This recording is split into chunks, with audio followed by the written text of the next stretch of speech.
Olá, sejam todos bem-vindos ao nosso canal História da Igreja com H. É um prazer ter você conosco em mais este dia de bate-papo, de entrosamento, e eu fico muito feliz com a sua presença.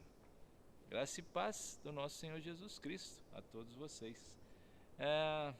Hoje eu gostaria de orar para que Deus abençoasse o nosso tempo aqui, porque nós vamos falar de assuntos muito interessantes novamente, não é? Então, que Deus continue falando ao nosso coração, e eu queria orar com você. Vamos orar?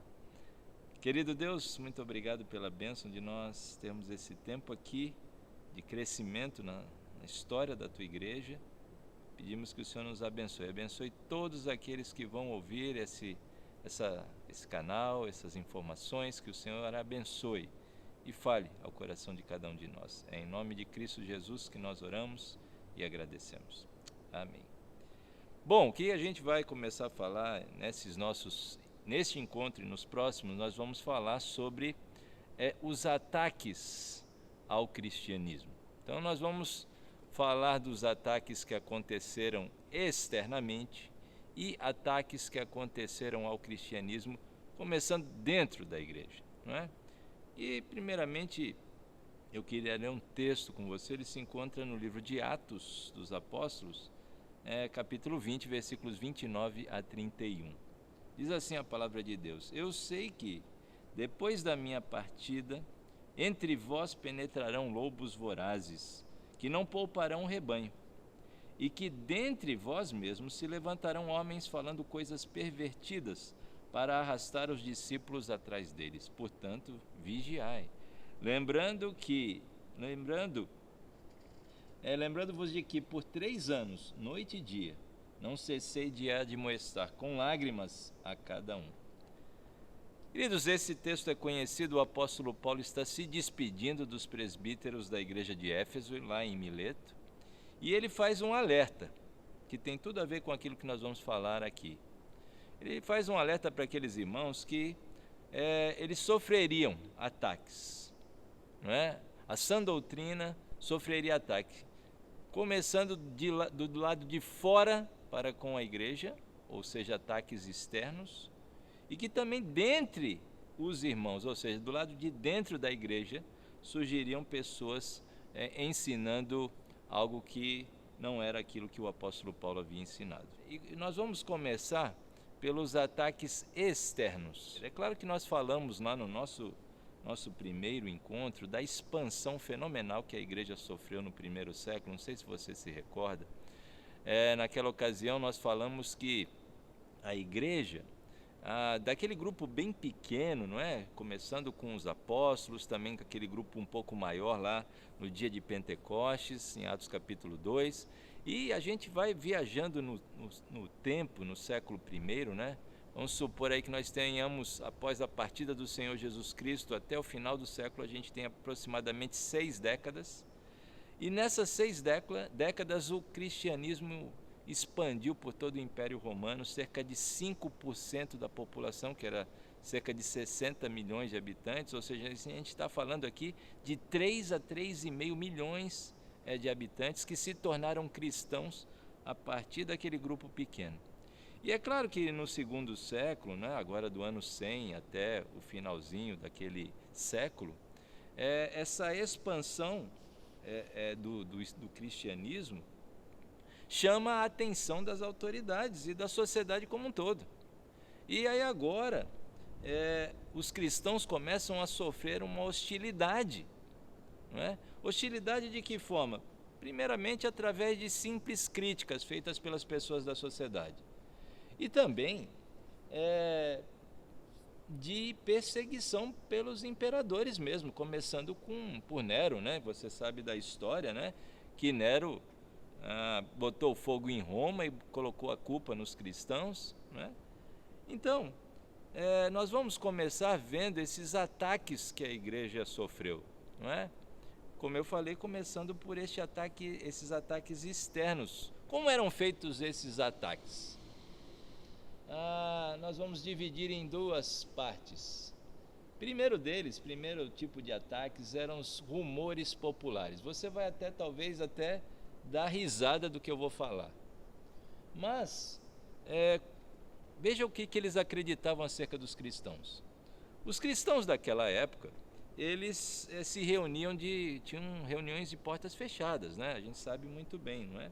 E nessas reuniões, os cristãos daquela época praticavam a chamada festa da fraternidade ou festa do amor, não é? Então pensa na sociedade naquela época. Um grupo pequeno se reunia com portas fechadas e dizia que estava ali fazendo uma festa do amor. Então o que eles pensavam?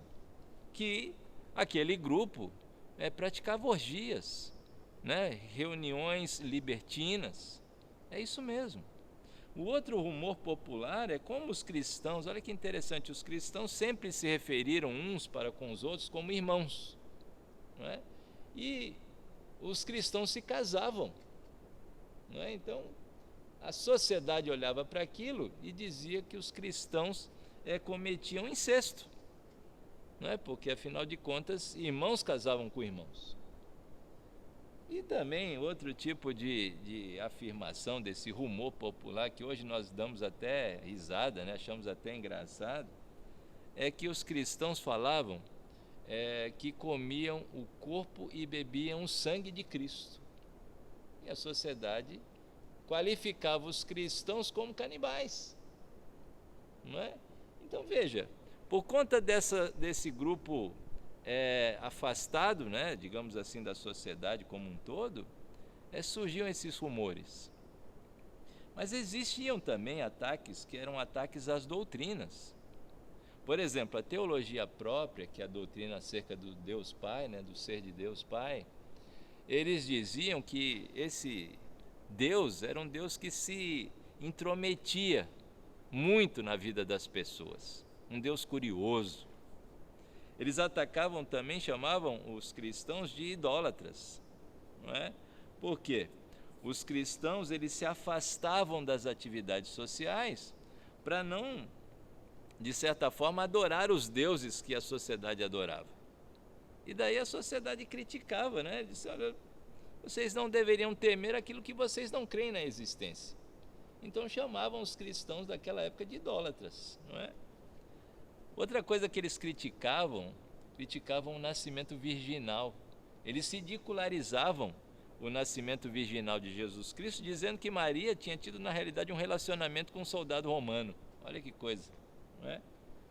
E outra doutrina que eles atacavam, certamente, é claro, é a doutrina de Cristo, a cristologia. Porque eles diziam que Jesus não poderia ser filho de Deus, porque se Jesus fosse filho de Deus, Deus jamais deixaria Jesus morrer crucificado. E o que Deus faz diante desses ataques, sejam eles rumores populares, sejam eles ataques à doutrina? O que Deus faz? Deus levanta homens extremamente capazes intelectualmente e filosoficamente, né, para fazerem uma literatura cristã para defenderem os cristãos desses ataques. E qual foi o nome dado na história para essas pessoas? Os apologistas, de apologiel no grego, que é defesa, não é? Então, nós temos três personagens os mais importantes apologistas, lembrando, não é? Deus levanta esses homens para poder defender os cristãos e o cristianismo desses ataques que hoje nós achamos totalmente sem sentido, mas que na época isso dava problema para os cristãos. O mais importante apologista do segundo século foi Justino Mártir. Justino Mártir, que viveu entre 100 e 165 depois de Cristo, ele foi muito importante para essa defesa porque ele se vale de um conceito filosófico muito importante, que é o conceito do logos. E aqui a gente tem que entender o que significa isso, não é? Logos, no conceito filosófico grego, era o mediador entre este Deus, que era um ser supremo, e esse mundo criado. Não sei se você sabe, mas é bom você entender que na mentalidade filosófica grega, este Deus, eles acreditavam num Deus único, não é? É claro que não como relatado nas Escrituras, mas esse ser supremo, ele ele pertencia a um mundo perfeito. Portanto, ele não poderia se aproximar deste mundo, esse mundo material, que era um mundo caído. Então, eles acreditavam que existia um Deus inferior, não é? Um Deus maligno, um Deus que eles chamavam de demiurgo, que foi esse demiurgo que criou este mundo material qual nós vivemos. Então, como esse ser supremo não poderia se aproximar deste mundo caído, no conceito filosófico grego, existia um mediador. E o mediador eles chamavam de Logos, não é? Que era este mediador entre o ser supremo. Esse sim, esse mediador poderia vir a este mundo material. Então, Justino Mártir se vale desse conceito do Logos para falar, não é? Que Jesus era este mediador. Afinal de contas, o próprio apóstolo João escreve, não é? Em João capítulo 1, versículo 1, que no princípio era o verbo, e o verbo estava com Deus, e o verbo era Deus. E no original grego ali, o verbo é Logos. Então ele quer fazer justamente uma ligação com o evangelismo entre os pagãos, para dizer, existe um mediador entre Deus e os homens, que é Cristo Jesus. Então, ele escreve a sua primeira apologia, não é?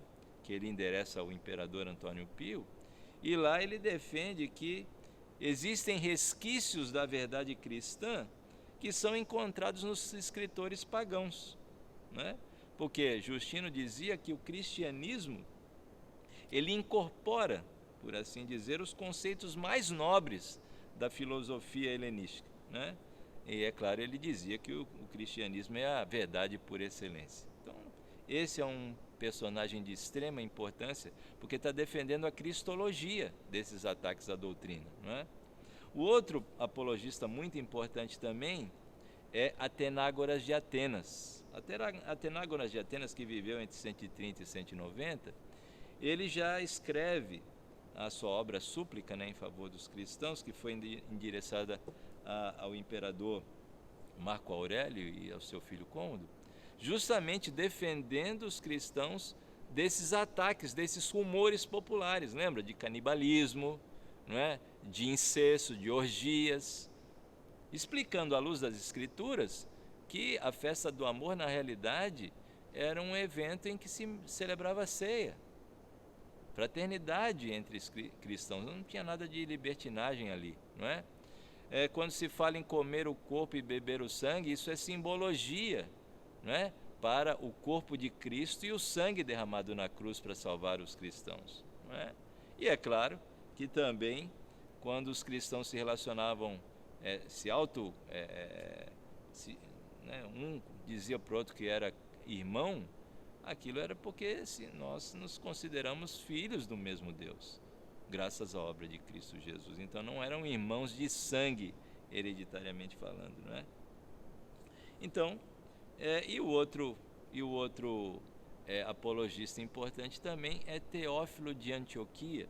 Teófilo de Antioquia, ele já escreve defendendo a criação ex nihilo. Se você não sabe, é a criação, baseado em Gênesis capítulo 1, versículo 1, criação que Deus fez a partir do nada. Então ele defende também o cristianismo desses ataques que eram feitos em relação, por causa do pensamento filosófico grego, não é? Que dizia que o universo era eterno, não é? E ele também foi o primeiro a declarar essa inspiração para o Novo Testamento, não é? Então, é importante esses apologistas para poder defender o cristianismo justamente desses ataques, não é? Externos, sejam eles rumores populares, sejam eles ataques à doutrina. Agora pensa comigo o que isso tem a ver conosco hoje, não é? Obviamente que se a gente dissesse hoje na sociedade que os cristãos têm relações incestuosas, né, reuniões libertinas, as pessoas já sabem que isso não é verdade. Mas uma das aplicações que eu penso em relação a isso que aconteceu na história de tanto tempo atrás, 2000 anos atrás, é que nós precisamos proteger o nosso rebanho desses ataques. Que talvez não sejam, obviamente, esses ataques que se faziam naquela época, mas de pessoas que, por desconhecer a vida dos cristãos, fazem determinadas afirmações que na realidade não procedem do viver de um cristão. Então nós precisamos proteger o nosso rebanho, não é? Desses ataques hoje, talvez difamatórios, não é? Talvez conceitos acerca do cristianismo que não tem nenhuma base escriturística, não tem nenhuma fundamentação bíblica. Então, existe um texto na Escritura, ele se encontra lá em Ezequiel capítulo 34, versículos de 1 a 10, em que Deus denuncia pastores que não pastoreavam o seu rebanho, só pensavam em si mesmos. E aí, o que acontecia? Eles deixavam o rebanho à mercê dos ataques exteriores. Então essa é uma boa aplicação para os nossos dias. Nós, pastores, precisamos proteger o nosso rebanho desses ataques, não é? Precisamos também nutrir as pessoas da igreja, e também nós, como líderes, precisamos nos nutrir da palavra de Deus para termos fundamento para combater esses ataques. Não é? A palavra de Deus nos diz lá em 1 de Pedro 3,15 que nós devemos estar preparados para responder à razão da esperança que há em nós. Então nós como líderes, temos que nos nutrir da palavra de Deus e nutrir também o nosso rebanho, para que possa também, os irmãos possam estar preparados para combater essas ofensas, essas difamações ou calúnias. E a terceira e última aplicação que eu vejo importante desse breve, mas relevante estudo para nós hoje, é que nós precisamos ter coragem para enfrentar as autoridades e ideias distorcidas que o mundo tem acerca do cristianismo e dos cristãos. Então nós não devemos nos calar, pelo contrário, nós, à luz da palavra de Deus, precisamos usar a palavra e pedir graça a Deus para termos coragem. Assim como esses homens, como Justino Mártir, Atenágoras de Atenas e Teófilo de Antioquia tiveram, entre outros, né? Nós falamos dos mais importantes. Então pense nisso e não se cale quando aquilo que nós cremos for afrontado e também com calúnias acerca de como de fato os cristãos vivem. Tá bom? É isso. Eu queria deixar neste breve estudo sobre primeira parte, sobre os ataques externos. E aí nos próximos encontros nós vamos falar dos ataques internos. Antes de encerrar, vamos orar e pedir que Deus nos abençoe. Senhor Deus, muito obrigado por esse tempo aqui. Obrigado pelas pessoas que vão ouvir desse estudo, Deus. E que o Senhor gere em nós realmente, Deus, coragem para combatermos essas críticas, essas perseguições que os cristãos sempre sofreram. Deus, também nos ajude a nos nutrir com a Tua palavra e podemos assim nutrir o rebanho que o Senhor coloca sobre os nossos cuidados, Deus. E também nos ajude a proteger o nosso rebanho, Deus, desses ataques difamatórios do mundo que por vezes não conhece o verdadeiro cristianismo e nem o modo de viver dos verdadeiros cristãos. Muito obrigado por esse tempo aqui. Continua nos ensinando através da Tua palavra que possamos conhecer mais a Jesus, adorar mais ao nosso Redentor e tudo isso na ação do Teu Espírito Santo. Amém. Deus abençoe, queridos. Fiquem com Deus. Nos vemos no nosso próximo vídeo, continuando a falar sobre os ataques ao cristianismo. Deus abençoe.